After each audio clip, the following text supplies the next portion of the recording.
TG news కి స్వాగతం. ప్రతి నిమిషం ప్రజల కోసం. ముందుగా ఈ రోజు ముఖ్యాంశాలు. గౌరవనీయులు కన్సర్న్ మినిస్టర్ గారిని ఒకటే కోరుతా ఉన్నాను. నిన్న ఆల్రెడీ హౌస్కి తీసుకొచ్చిన హౌస్ దృష్టికి మరొకసారి తీసుకొస్తా ఉన్నాను. ఎందుకంటే 0 అవర్లో రిప్లై వస్తో రాదో అని మళ్ళీ పద్దు వచ్చినప్పుడు మాట్లాడుతూ ఉన్నాను.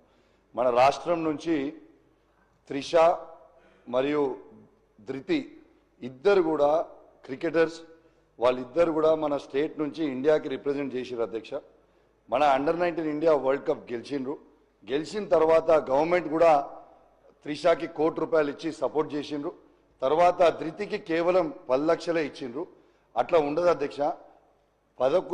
ప్లేయింగ్ 11లో ఉన్న 15 మెంబర్స్ స్క్వాడ్లో ఉన్న అందరు 15 మెంబర్స్కి ఈక్వల్గా డిస్ట్రిబ్యూట్ చేస్తుంది. ఎందుకంటే వరల్డ్ కప్ విన్నింగ్ టీం అది.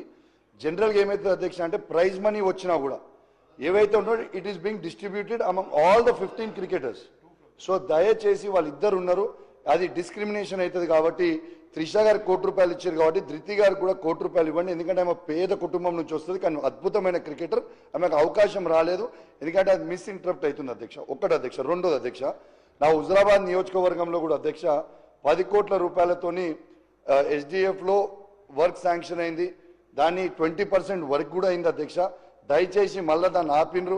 మీకు దండం పెట్టి చెప్తా ఉన్నాను, దయచేసి ఆ స్పోర్ట్స్ గ్రౌండ్ చేయండి అని నేను విజ్ఞప్తి చేస్తా ఉన్నాను. కౌశిక్ రెడ్డి అని జర కోపం తీసుకోకూరి, నా మీద ఏమైనా కోపం ఉంటే నా మీద తీసుకోరు, కానీ అభివృద్ధి అయితే చేయండి అధ్యక్ష. ఇంకోటి అధ్యక్ష, ఒక్క సెకండ్.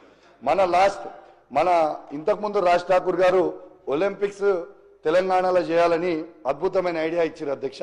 దాన్ని నేను కూడా ఏకీభవిస్తున్నా అధ్యక్ష. ఎందుకంటే తెలంగాణ రాష్ట్రం నుంచి బీజేపీ పార్టీకి 8 ఎంపీలు, కాంగ్రెస్ పార్టీకి 8 ఎంపీలు ఇచ్చారు అధ్యక్ష. కాబట్టి రాష్ట్రం నుంచి 1,50,000 కోట్లు, కేంద్రం నుంచి 1,50,000 కోట్లు తీసుకొచ్చి 3 లక్షల కోట్లతోని హైదరాబాద్లో ఒలింపిక్స్ చేయాలని నేను కోరుతా ఉన్నాను.